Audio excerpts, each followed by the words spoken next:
This is my audience.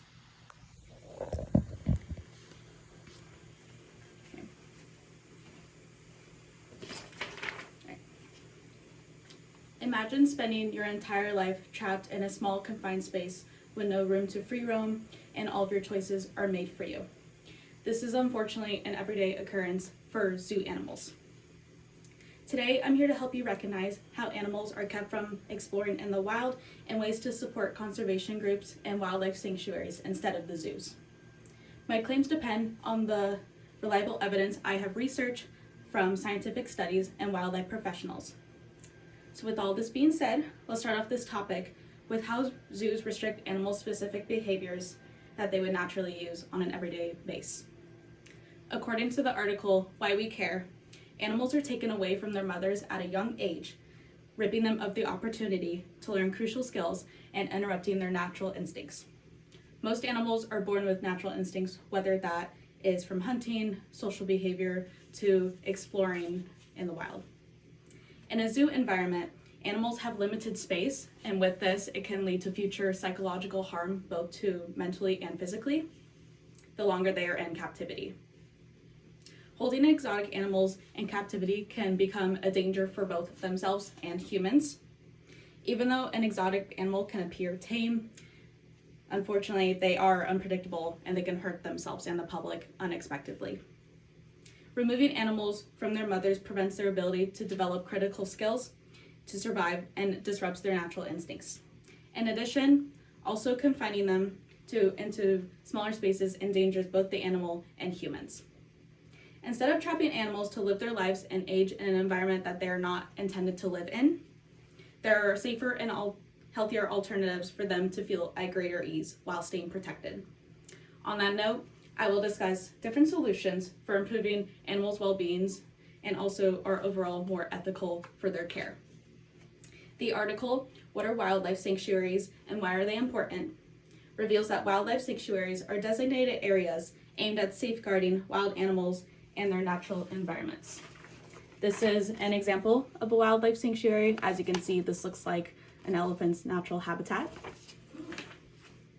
Sanctuaries provide a natural setting that mimics wild habitats, offering ample food, space, and shelter. These spaces protect the lives of the animals and allow them to live freely without worrying about human disturbance. As stated in the article, animal sanctuaries benefits to people and animals compared to zoos. Sanctuaries offer opportunities to connect with animals in a more respectful way and can replace the need for zoos.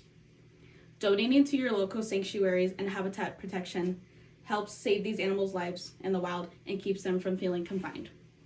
Altogether, sanctuaries and wildlife reservations are beneficial for exotic animals to roam free in environments more supportive for their mental and their physical health. From this point on, it's important to take into account what our community can do to reduce the number of zoos around the world and encourage more humane ways of protecting wildlife. According to the article, Big Cat Rescue, if our society supports sanctuaries and wildlife reservations, we can help ensure animals live their lives the way they should, and this can even extend their lifespan as well. A great number of people go to the zoo to view all of the fascinating animals. What they may not realize is how these animals are forced into the environments that they're not meant to be adapted to. For example, this is an elephant inside a small confined space in a zoo. If we don't take action, animals will continue to live their lives they're not intended to. Imagine a large animal, like an elephant, like I just showed, roaming around in a tight space. They walk around aimlessly, stressed and feeling trapped at a constant state.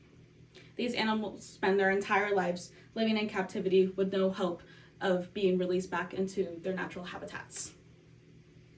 Aiming your support into sanctuaries and other conservation groups can truly make a difference in these animals' lives and protect the future of wildlife. These points all lead to one conclusion: animals should not be kept in zoos. Animals in zoos are kept in confinement with no room to free roam in the wild. By advocating for wildlife creatures, we can create real change for their lives. Imagine what's going on through the animals' minds when they are kept in a confined small space for the rest of their lives. In the end, Zoos think they're protecting wildlife, but in a harsh reality, it's putting more danger towards them and the public. By supporting and prioritizing natural habitats, we can build a safer environment for these animals, and ultimately, this can lead to them living their lives how they are meant to be. Thank you.